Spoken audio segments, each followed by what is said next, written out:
Tudo bem, pessoal? Nós vamos dar continuidade no nosso estudo do livro Diálogo com as Sombras. Esse é o nosso estudo, nosso vídeo de número 25. E o nosso tema de hoje é Magos e Feiticeiros. Se esse é o seu primeiro contato com esse nosso estudo, eu vou deixar aqui em cima o link, caso você queira assistir a partir do primeiro vídeo, em que nós estamos desenvolvendo todo o nosso raciocínio. Mas se eventualmente o seu interesse está unicamente na temática de hoje, acredito que vai ser possível acompanhar sem nenhum prejuízo, especialmente se já houver um conhecimento minimamente razoável da doutrina espírita. Então, vamos entrando no nosso texto. Aqui só para a gente identificar o capítulo 2.2.14. Capítulo 2 são as pessoas ou entidades que podem se manifestar em uma reunião. O capítulo ele é muito longo e muito confuso. Então, na realidade, eu só abri aqui para mostrar a extensão da coisa. Eu fiz um resumo tentando organizar as ideias e apresentar conceitos que ajudam na nossa reflexão, porque se a gente fosse ficar apenas no diálogo com as sombras, eu acredito que estaria muito pobre e muito confuso. Então, eu já começo destacando na visão do autor a diferença de mago e feiticeiro. Então, segundo ele, quando a gente se refere a um mago, a gente está falando a quem realmente conhece, quem sabe manipular as situações, as energias. Isso a gente vai explicar ainda. O feiticeiro é alguém que vê o mago fazer e imita. Eu estou trazendo só porque está no texto, caso alguém leia, é disso que se trata. Então o mago vamos colocar, é o engenheiro, é quem entende profundamente a situação, e o feiticeiro seria como um técnico. É igual a gente assiste um vídeo no YouTube, então um vídeo, trocar não sei o que da tomada, ou trocar uma placa não sei o que de um aparelho. A gente não entende nada sobre eletricidade, sobre as peças que compõem aquilo, mas a gente sabe que se trocar a peça X de tal forma, se fizer aquilo, a mágica acontece, o efeito acontece. Então, o feiticeiro seria basicamente quem vê e imita. E assim, convém a gente falar sobre isso, né? E dentro dos centros espíritas, dentro do espiritismo, muitas vezes a gente ocupa esse papel de feiticeiro. Porque às vezes a gente vê alguém fazer determinada coisa e a gente acha que tem que ser daquele jeito e imita para dar certo. Então muitas vezes tem cacuete ou algumas coisas de determinados médiuns ou pessoas que já são mais experientes, mais antigas na casa, que quem está chegando quer imitar, né? E até esses dias mesmo, né, nos dias que se passaram, recentes, o nosso dirigente do grupo falando, né, sobre o estalar de dedos que muito comumente as pessoas veem alguém fazer e repetem sem ter a menor noção das possibilidades e das consequências de a gente ir fazendo isso. Mas é isso, a gente vê, repete, e pode ser que dê certo, pode ser que não dê, enfim. Mas a gente tem esse hábito de imitar. Então, certo ou errada essa classificação, o feiticeiro seria o imitador. Agora, eu acho assim, para a gente poder falar da questão da magia, que é o tema central, nós temos que começar o nosso raciocínio do básico. Então vamos voltar para a primeira parte, comecinho do Livro dos Espíritos. 3 elementos gerais. Toda vez que a gente quiser fazer um estudo sobre alguma questão do espiritismo, a gente tem que recuar para isso. Deus, espírito e matéria. 3 elementos gerais. Tudo que existe, o que é possível existir, está dentro dessa tríade, dessa trindade que o Livro dos Espíritos vai dizer que é a nossa trindade universal. Deus, espírito e matéria. Então vamos analisar a magia. A magia, ela não é Deus. A gente não consegue organizar Deus dentro dessa ideia de magia em um primeiro momento. Então a gente tem a figura do espírito e a figura da matéria. Esses dois elementos a gente vai encontrar no processo da magia. Então vamos ver vamos começar a raciocinar como que a coisa se organiza.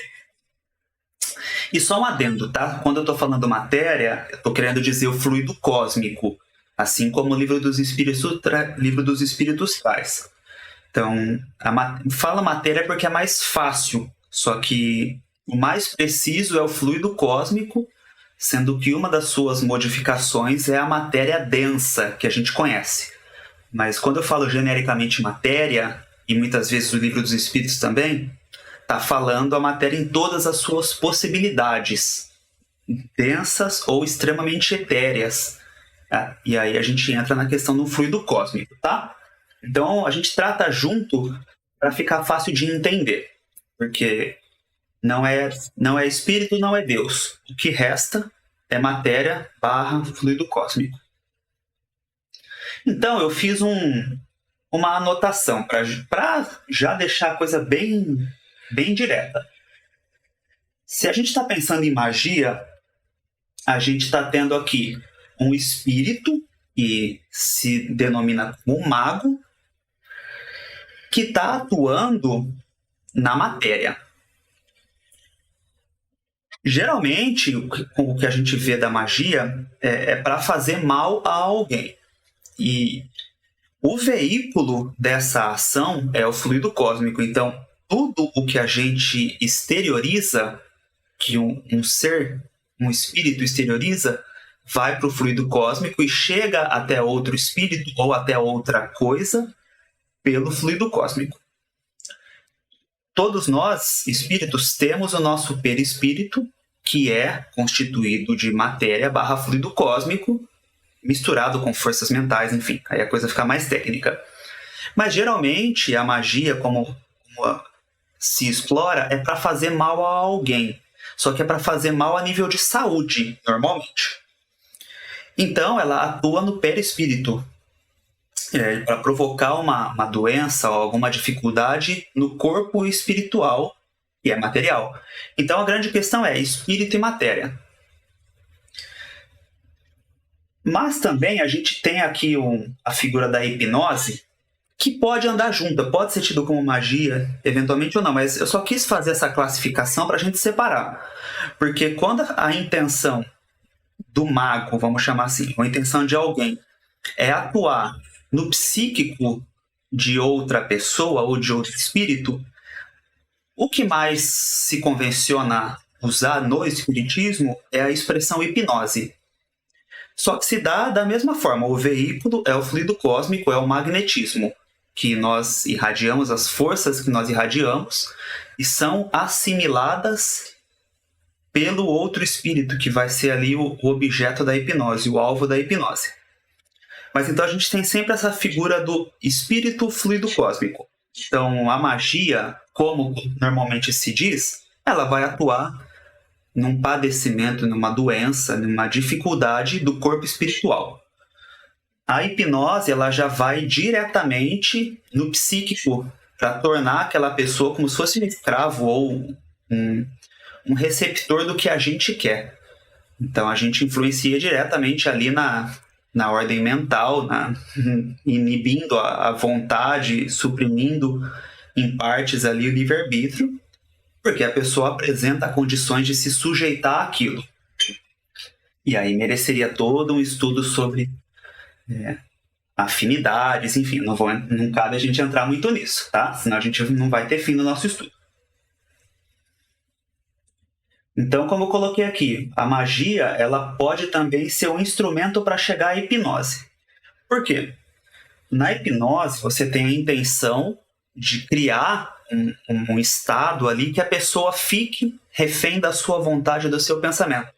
E, eventualmente, ou magia, ou mesmo um ilusionismo, qualquer tipo de coisa, faz a outra pessoa ficar com medo.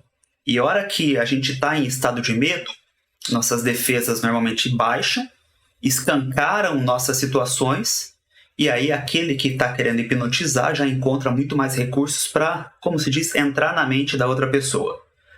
Então o medo é uma forma de a gente hipnotizar. Facilita o mecanismo de hipnose. Então, a magia ou um ilusionismo qualquer, enfim, notícias, qualquer tipo de coisa, instalou o medo, a gente consegue adentrar mais facilmente. Mas também aqui, agora a nível técnico, né?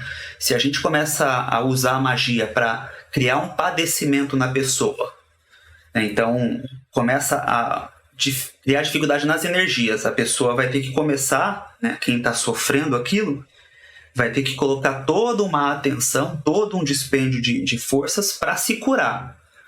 E normalmente, a gente, né, com as doenças, o psiquismo já fica mais afetado. Então, também daria para, a partir disso, encontrar outras brechas e induzir essa hipnose. Tá? Mas então vamos deixar bem caracterizada aqui a situação da magia e da hipnose. E vamos seguindo no nosso texto. Então, magia, um ou mais espíritos, não necessariamente um, e normalmente vão estar muitos coligados por afinidade. A gente nunca está só, a gente está sempre em bando, acreditemos ou não. Um ou mais espíritos, encarnados ou não, e aí pode ter um misto, reunindo esforços para manipular o fluido cósmico com uma finalidade. A finalidade que vai ser boa ou não boa. E quando a gente está falando de magia, normalmente é uma finalidade não boa. Alguns falam da magia branca, mas aí a gente, no Espiritismo, trata isso de uma forma mais tranquila, no campo das irradiações, das boas vibrações. A gente não precisa falar de magia branca, porque eventualmente a expressão é até pejorativa. Eu chamo a atenção aqui para um ponto que a gente deduz também da leitura do texto e raciocinando sobre o assunto. Quando a gente está falando de magia, lembra que eu falei no começo que a gente não está encontrando o elemento Deus, a gente está encontrando o elemento espírito, né, o mago, assim, e o fluido cósmico e o alvo da magia. Então, espírito e fluido cósmico. O mago, ele está agindo conforme a sua vontade, que eu destaquei ali como interesse pessoal. Ele está agindo por ele. Lógico, estamos sempre coligados com as nossas intenções. Só que é uma vontade dele. E o que Jesus nos apresenta, e o cristianismo efetivamente nos traz, e começa pelos mandamentos, que é amar a Deus sobre todas as coisas, é o nosso grande filtro. Amar a Deus sobre todas as coisas e no Pai Nosso, e seja feita a tua vontade. Se nós submetemos o nosso desejo, se a gente coloca o nosso desejo à mercê da vontade de Deus, a gente está integrando a nossa tríade. Né? Olha, porque eventualmente a gente está desejando bem para alguém, mas não necessariamente o que a gente acha que é bom vai ser bom para a pessoa. Então, sem ter consciência, a gente pode estar prejudicando alguém. Por isso que a questão de submeter a nossa vontade à avaliação ou à vontade de Deus é o grande filtro para saber se nós vamos estar ajudando ou prejudicando alguém. Porque a nossa consciência ela é limitada, a nossa sabedoria ela é muito limitada, ela é restrita ao que nós vemos, ao que nós sabemos. Mas a gente não compreende todo. Então, quando você toma a decisão de vou vibrar, vou fazer algo por alguém, e você está pensando, eu vou fazer, e esqueceu que a gente tem que pedir validação, você pode estar interferindo numa deliberação de Deus que é o contrário da sua vontade. Então você pode estar agindo contra a vontade de Deus. É forte isso, é pra gente pensar, porque não basta a nossa boa intenção, é preciso a gente entrar em harmonia com o todo. Então, se nós somos parte de uma família universal, se Deus cuida dessa família universal, a gente tem que saber, qual que é a vontade de Deus para essa família? Porque posso estar querendo bem, mas posso estar interferindo ali de uma maneira ilícita perante a determinação maior. Então, por isso que eu coloquei aqui E a grande chave para a gente é isso. É inserir o elemento Deus no que quer que a gente vá fazer, especialmente quando se trata de alguém. E também, no nosso caso, aceitar determinadas situações, né? Que a gente, eventualmente, nós achamos que deveria ser de um jeito, acontece de outro, ou a gente se revolta, ou enfim. Mas é lembrar do elemento Deus, que é o grande filtro das ocorrências. Então, esse foi o resumo que eu achei fundamental fazer para a gente poder entender aquilo que o texto vai trazer. E eu fracionei, eu peguei realmente poucas partes do texto, porque ele é longo, e como eu disse, ele é confuso, e eu acho que muita coisa não se aproveita. Eu senti que o autor, na hora de escrever esse capítulo, acho que ele tinha muita coisa na mão e não soube muito bem o que fazer com tudo isso. Eu acho que faltou uma estrutura de texto. Mas, assim, tem informações, mas elas estão muito soltas. Então, achei que não ficou muito bom. Então, realmente, eu achei que deveríamos organizar as ideias. Então, vamos lá. Aqui agora palavras do autor, tá? Quanto à crença no poder de enfeitiçar, os espíritos foram cautelosos, declarando que tais fatos são naturais, mal observados e, sobretudo, mal compreendidos. Isso ele vai trazer aqui a questão 552 do Livro dos Espíritos. A explicação sobre esse assunto que nós estamos falando de magia e tal, o que o Livro dos Espíritos traz? Algumas pessoas dispõem de grande força magnética, de que podem fazer mau uso se maus forem seus próprios espíritos, caso em que possível se torna serem secundados ou ajudados por outros espíritos maus. Então, não obstante a gente ter alguém com uma capacidade de irradiar mais forte, como nós estamos sempre em bando, isso é praticamente inevitável, a nossa força ela vai ainda estar somada com outras, a partir da nossa intenção. Então aqui o texto fala das más intenções especialmente.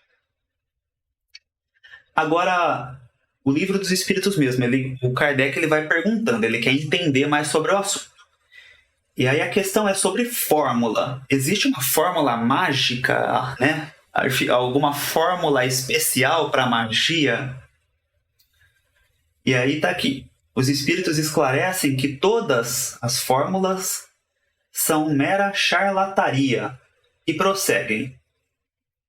Não há palavra sacramental nenhuma, nenhum sinal cabalístico, nenhum talismã que tenha qualquer ação sobre os espíritos, porque estes só são atraídos pelo pensamento e não pelas coisas materiais.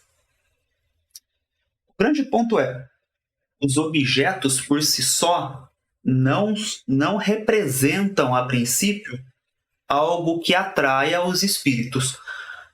O veículo de tudo o que atrai é o pensamento. Se a gente pensou, a gente irradiou. Então, o pensamento atrai. Agora, o que vai estar ali de material ou não, aqui eu acho importante acrescentar, isso depende.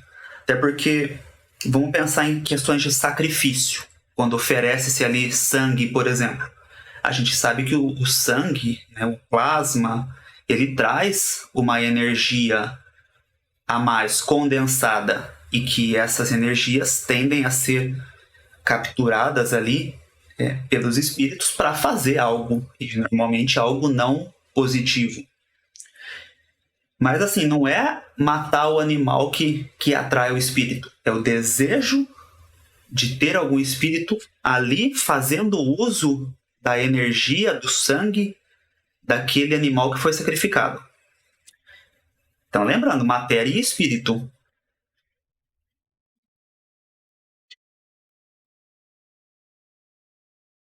Kardec, no entanto, insistiu com a pergunta 554 assim formulada.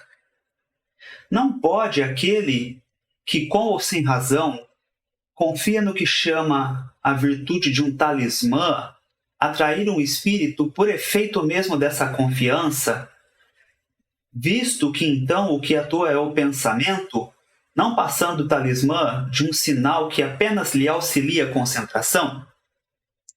Quer dizer, você vê o talismã e a partir disso você pensa. E aí você pensou, você atraiu. Daí eles respondem, né? É verdade, respondem os espíritos. Mas da pureza da intenção e da elevação dos sentimentos depende a natureza do espírito que é atraído. Então, assim, eventualmente você acha que você está com um objeto sagrado, mas dependendo do tipo de pensamento, você não vai ter uma boa companhia. É que aí a questão do sagrado ele vai estar muito ligado aos valores culturais. Então, a grande questão que eles colocam para a gente é pureza de intenção e elevação dos sentimentos. Então, é cognição, né, intenção, vontade deliberada e sentimento. Do que se depreende que o talismã em si nada vale, mas funciona como uma espécie de condensador de energias psíquicas, emanadas pelo operador, que pelo pensamento atrai os seres desencarnados que lhe são afins. Então é um gatilho que facilita um pensamento, uma irradiação. Se a pessoa tem necessidade disso, vai ajudar. Contanto que tenha boas intenções, o importante é a gente estar irradiando o bem. Acho que a gente não tem que ter pressa para desapegar propriamente dos amuletos. Acho que a gente tem que ter pressa para desapegar das más intenções e dos sentimentos negativos. Essa é a maior pressa. E não a gente, olha, agora eu sou um espírita exímio porque eu não tenho mais nada de objeto. Só que o coração tá empudrecido. O pensamento só pensa coisa ruim. Só que ele é um bom espírita porque ele não tem mais amuletos, ele não tem mais objetos. Penso o contrário. Mas, vamos lá. E aí traz uma observação do Kardec sobre essa questão 555. O espiritismo e o magnetismo nos dão a chave de uma imensidade de fenômenos sobre os quais a ignorância teceu um sem número de fábulas, em que os fatos se apresentam exagerados pela imaginação. Então, assim, uma vez que a gente começa a olhar os fenômenos de uma forma lógica, como o espiritismo apresenta, parece que tudo diminui de importância. Então, a hora que se manifesta na reunião mediúnica um espírito, né, que se apresenta como um mago, e geralmente ele traz isso meio caracterizado no perispírito, tem coisas ao seu redor, tem todo um cenário que ele cria ao redor dele, e na reunião ele tenta distrair as pessoas, perturbar as pessoas. Mas se a gente entende que é um espírito atuando no fluido cósmico e a gente esquece tudo que ele está tentando projetar, se a gente filtra tudo isso e entende, é alguém com uma intenção negativa. Sabe? A gente parece que começa a criar uma blindagem. Porque lembra, é a questão do medo. Eles vão usar todos os recursos possíveis para instalar o medo e a confusão entre nós, em uma reunião. Então a gente não pode cair nisso. A gente tem que ter a nossa fé. E com o espiritismo ele é simples, né? Porque a gente entende, é tudo muito mais simples. Então a gente está ali de boa intenção, a gente está com a fé, a gente sabe que está protegido. Deixa ele fazer, né? Ele vai fazer o que ele quiser ali. Isso não vai nos perturbar. A espiritualidade está criando uma corrente de proteção e isso não vai nos derrubar, a não ser que a gente se permita ser derrubado. Então, quando se manifestar um espírito assim, a gente tem que ter confiança. Se a gente tem o elemento Deus dentro de nós, dentro dos nossos propósitos, acabou. Não tem o que apresente de risco para a gente. Que a gente não pode se impressionar e ficar com medo. Isso não pode acontecer. A gente tem que ter a fé e realmente confiança ali.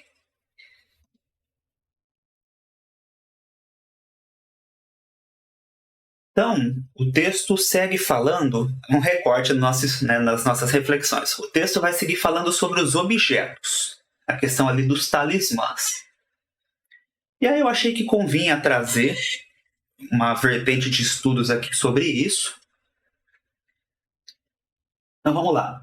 Os próprios objetos armazenam energias que ainda não estão bem definidas para nós.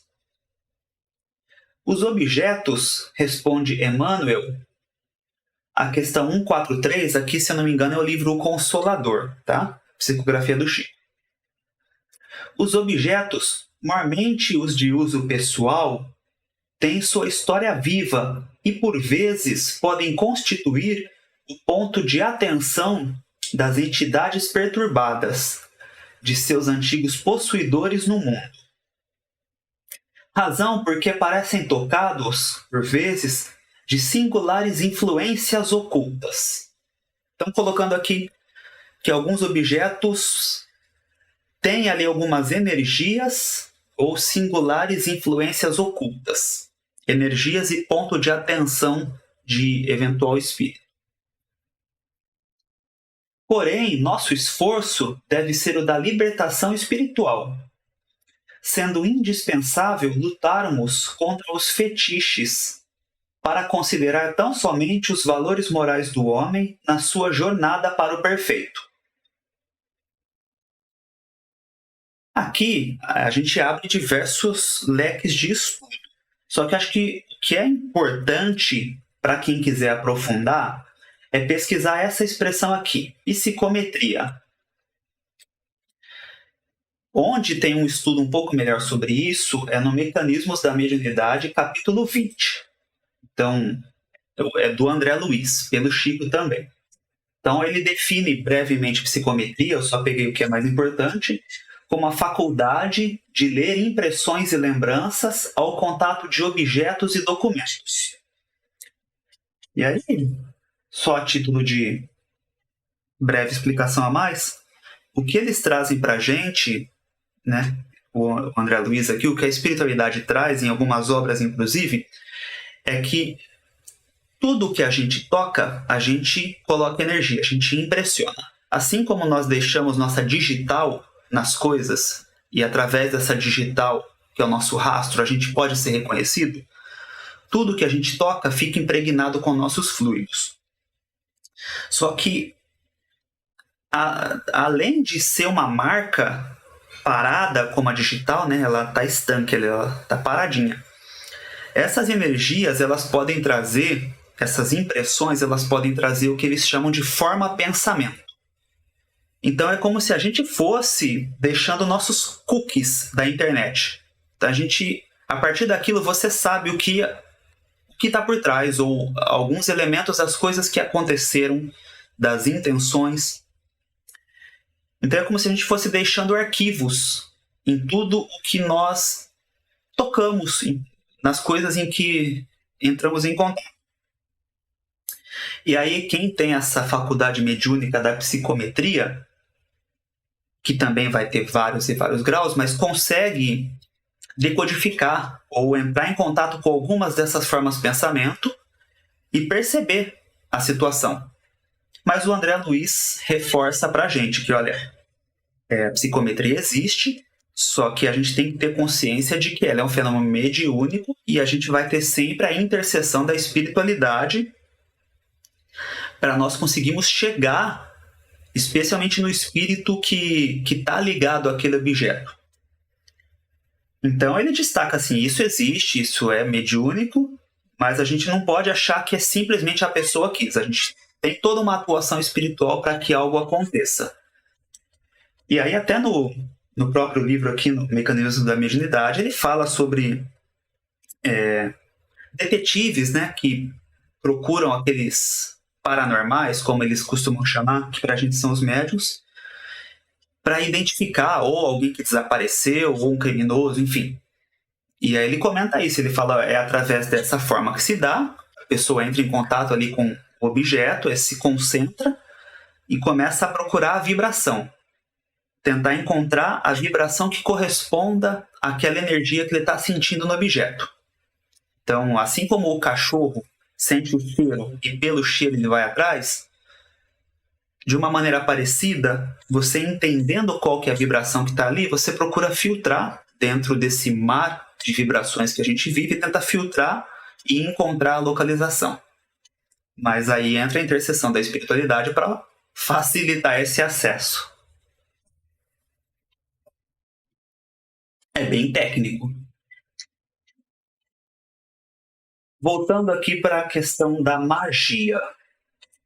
O assunto mereceu também observações, ainda que sumárias ou curtas, de André Luiz, no livro Evolução em Dois Mundos, capítulo 17. Diz o autor espiritual que a certo ponto da história evolutiva, então a certo ponto da história da humanidade, iniciou-se o correio ou a correspondência entre o plano físico e o extrafísico, espiritual. Mas, porque a ignorância embotasse ainda a mente humana, ou obscurecesse, dificultasse a nossa razão, os médiuns primitivos nada mais puderam realizar que a fascinação recíproca, ou magia elementar, em que os desencarnados, igualmente inferiores, eram aproveitados por via hipnótica na execução de atividades materialonas, sem qualquer alicerce na sublimação pessoal. Então, salvo engano, no livro dos médiuns é que a gente vai ver, isso aqui seriam as reuniões mediúnicas frívolas, em que não tem nenhum interesse, não tem nada de sublime, fica apenas ali na questão dos efeitos, da parte material, não tem um propósito nobre. Então ele traz para a gente uma possibilidade de, já na história, a magia ter começado a decorrer a partir disso, porque era tudo de interesse material. E aqui a gente também pode recuar o nosso pensamento, para a questão do egoísmo, do orgulho e também do interesse material. Porque geralmente as pessoas recorrem a essa questão de magia para tentar derrubar alguém, e o interesse geralmente é ou um relacionamento, ou uma posição na empresa, enfim, mas geralmente é algo ligado às nossas paixões. Então, por isso que o importante é a gente identificar isso, não só na gente, mas também no espírito comunicante. Tentar sentir qual que é a paixão dele, o que faz ele continuar nesse circuito aí de estar a serviço de seres, de pleitos ali, e estar fazendo o que ele faz. O que motiva? Lembra, a gente vai, quando vê o espírito, a gente vai ter que passar, todo o espanador ali, tirar tudo o que vem de fantasia, e a gente tem que enxergar um coração humano, consciência humana. E essa consciência tem um drama, tem uma aflição, ou tem um desejo, uma ambição. E a gente tem que encontrar esse ponto. Qual que é a ambição? Qual que é o desejo? Qual que é a dor daquele espírito? O nosso diálogo tem que ir penetrando para chegar nisso, para chegar no coração e na consciência do espírito.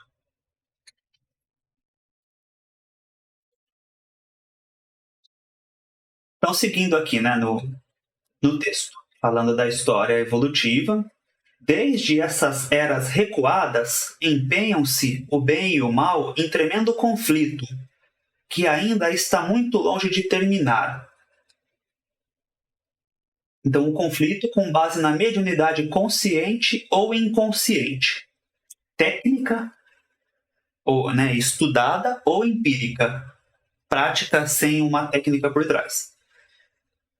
Mas aí é o ponto-chave do bem e o mal, da magia, a mediunidade. Então, quanto nós somos responsáveis ou irresponsáveis em razão da mediunidade. E seguindo aqui numa explicação, aqui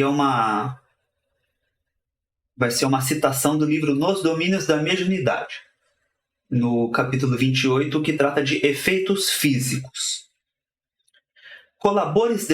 Colaboradores desencarnados, escreve André Luiz, extraíam forças de pessoas, de coisas da sala, inclusive da natureza em derredor, que, casadas aos elementos de nossa esfera, esfera espiritual, faziam da câmara mediúnica precioso e complicado laboratório. Então está chamando a atenção aqui para a habilidade dos espíritos, nesse caso eram bons espíritos, tá? Mas a habilidade deles de utilizar as energias onde quer que elas estejam, e aqui falando da natureza, que tem muita energia, né? E a gente trata mais isso no campo do ectoplasma. A capacidade deles de recolher essa energia para fazer acontecer alguma coisa. E a situação dos magos é que eles são experts em energias. Eles sabem muito bem rastrear e aplicar a vontade deles nas energias. Então, eles são muito bons nisso.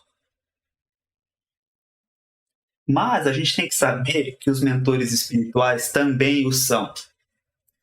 E eles têm uma vantagem, porque os mentores espirituais estão sempre conectados com inteligências ainda mais potentes. E isso a gente vive em uma rede até chegar em Jesus.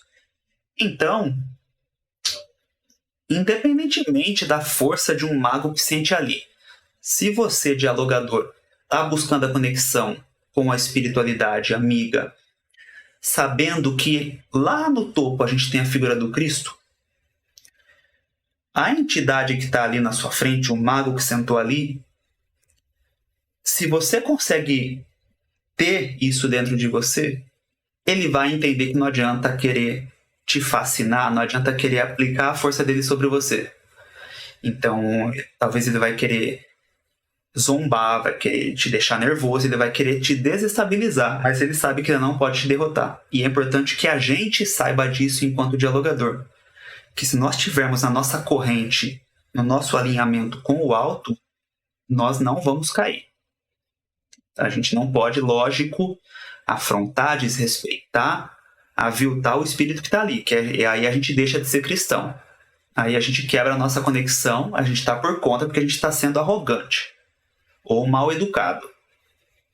Mas fora isso, a gente tendo o desejo sincero de iluminar aquela alma e fazer a luz do Cristo chegar nela, a gente ser uma ponte para isso, toca o diálogo com segurança. Muito possivelmente não vai conseguir, no primeiro contato com uma entidade dessa, não vai conseguir fazer o despertar dela, mas talvez consiga fazer levar um pontinho de luz. E às vezes esse pontinho vai ser muito bem aproveitado pela espiritualidade amiga para entrar ali e acordar muitos processos.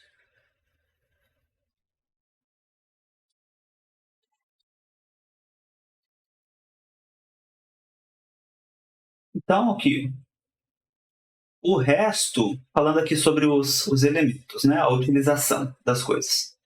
É a aplicação prática dos princípios. Se orientamos para o bem, obteremos resultados positivos. Se dirigimos para o mal, arcaremos com a responsabilidade correspondente. E é precisamente na aplicação que mais veementes restrições o Espiritismo teria a fazer à magia, ainda que sem tocar os tenebrosos domínios da magia negra. Um termo que acaba sendo pejorativo se a gente for olhar hoje, mas ele é muito comum. E na época do livro, mais ainda. Mas a grande questão aqui é a aplicação, que a gente já tratou bastante, a nossa intenção. Se a gente está submetendo o nosso desejo, a nossa vontade à vontade de Deus, ou se a gente está agindo por conta. E aí a gente corre o risco de estar violando essa vontade maior, por mais que a gente esteja de uma boa intenção.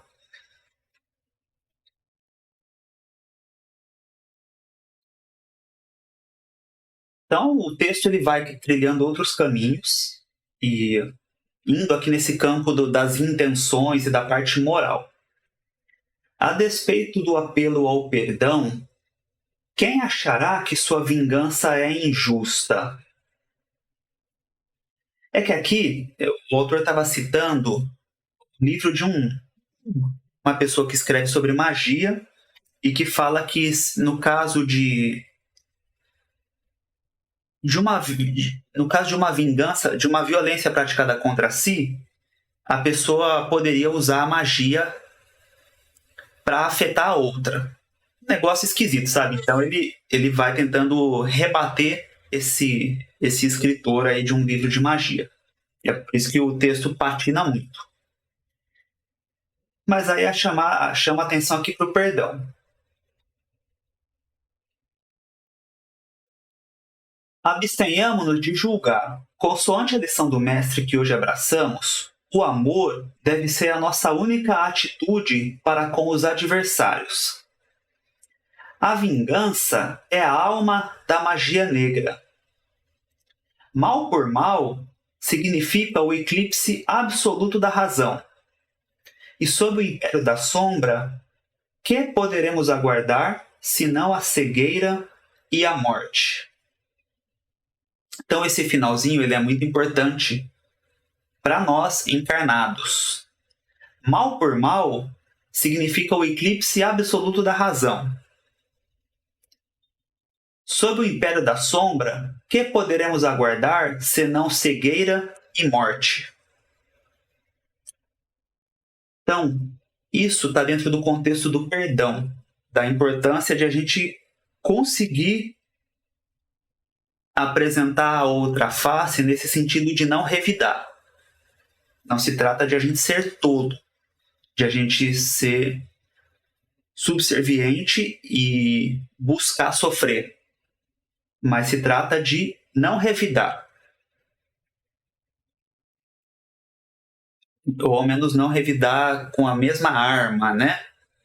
Porque é algo que eu já disse algumas vezes, que se eu sinto a aproximação de algum espírito tentando interferir na minha situação, ele se conectou a mim, eu estou conectado a ele. Se ele quer jogar as energias dele em mim, eu vou desejar que as energias que eu estou buscando conhecer e trabalhar, energias boas, cheguem a ele. Então,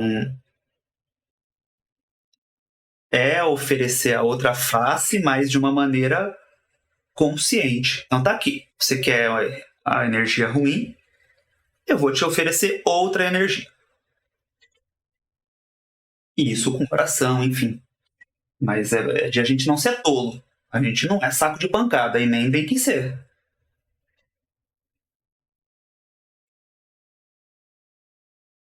E aí, seguindo aqui no próprio texto, ele vai agora começar a fazer algumas citações sobre uma das pessoas que escreveu um livro de magia, acho que é Eliphas Levi, não sei pronunciar, não me preocupei com isso. O domínio que muitos buscam exercer sobre o semelhante não está tanto nos ritos e nas práticas, mas na própria psicologia humana. Acariciar as fraquezas de uma individualidade é apoderar-se dela e fazer dela um instrumento, na ordem dos mesmos erros e das mesmas depravações. Então, no fundo, o que a gente diz de procurar as brechas e utilizar as brechas. Então, se a pessoa já tem uma tendência para a maldade, para a vingança, para o ódio, para a violência, a gente vai em cima disso e aplica a força, o desejo de hipnotizar a partir do que a pessoa já tem. E aí continua no texto, e isso é muito interessante. Todos nós temos um defeito dominante, que é para nossa alma como que o umbigo do seu nascimento pecador. E é por ele que o inimigo sempre nos pode pegar, por esse defeito. A vaidade para uns e preguiça para outros, o egoísmo para o maior número. que um espírito hábil e mau se apodere desta mola e estáis perdidos. E realmente o Espiritismo traz isso por André Luiz, Psicografia de Chico, no livro, salvo engano, Ação e Reação, em que coloca lá que todas as pessoas têm um defeito, propriamente uma deficiência preponderante. E os espíritos mais estudados no caminho das sombras, eles começam a procurar quais são os nossos defeitos dominantes para, em cima disso, instalar os processos obsessivos. E é possível que a gente não saiba quais são nossas deficiências, mas eles sabem. Então, eles tendem a nos conhecer mais do que nós. Por isso que a grande virada de jogo é quando a gente tenta se conhecer. Porque a gente não vai fechar nossas brechas de uma vez. A gente não vai se melhorar e santificar. A gente não vai virar santo. Mas pelo menos a gente tem consciência das brechas, diminui o impacto. E a gente consegue ter alguma resistência aí e tocar as coisas no menor estrago possível. Com a chance de a gente, né, se melhorar muito.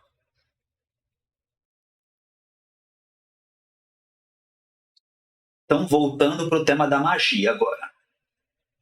Aqueles que por longos séculos vêm praticando a magia estão habituados a vencer pela vontade disciplinada, que aprenderam a dominar todos os obstáculos.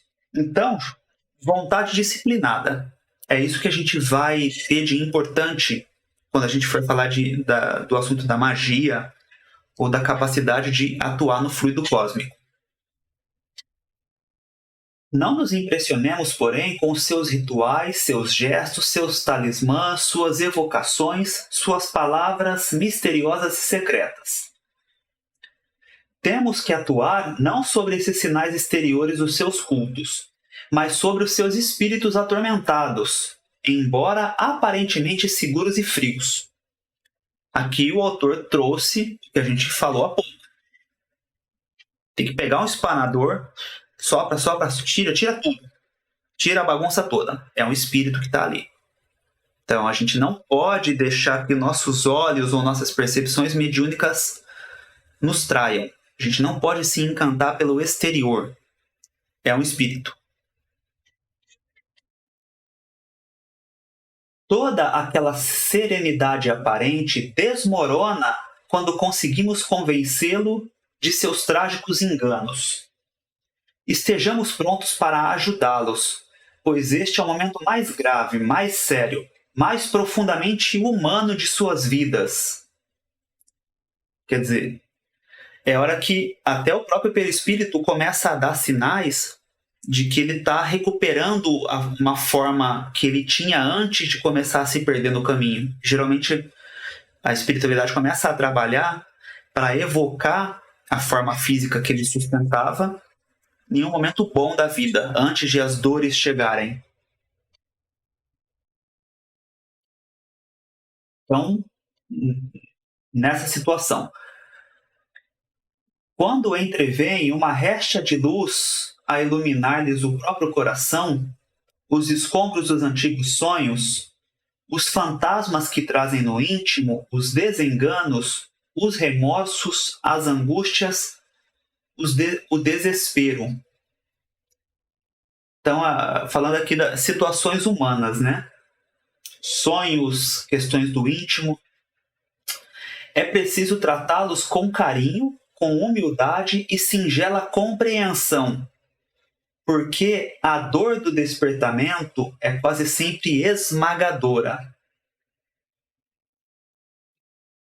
Quem a presenciou pode fazer ideia, porque senti-la em toda a sua profundidade somente aquele que a experimentou.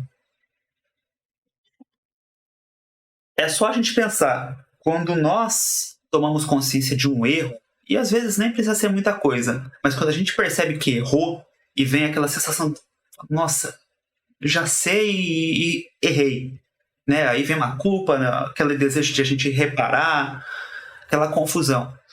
imagina um espírito que está, talvez, séculos nesse processo de fazer uma maldade atrás da outra e atuar em muitas questões e impregnou o próprio perispírito com energias horrorosas, extremamente desagradáveis.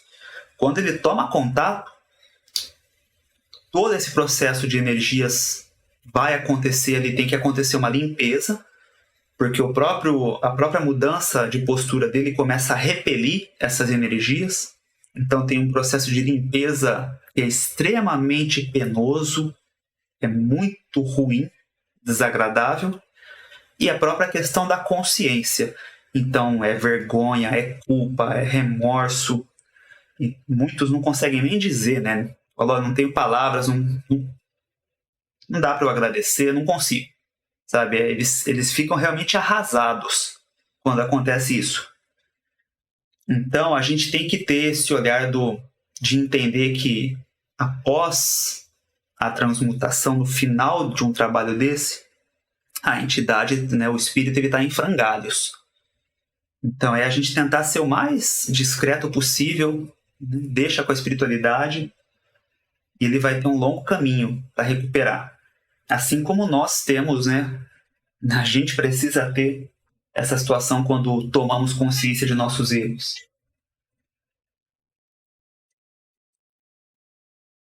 Lembremo-nos de que os espíritos que na Terra estiveram envolvidos nas práticas mágicas não desapareceram e nem se perdeu o conhecimento dos mecanismos de certas leis do magnetismo, da hipnose, da manipulação de drogas e fluidos, de forças naturais e de toda a parafernália que lhes proporcionava poderes secretos e misteriosos, mas muito reais.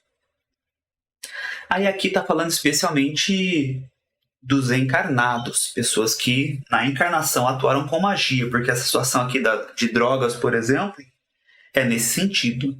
Então a gente mistura, né? Pode questão de ilusionismo, substâncias psicoativas, além das próprias energias.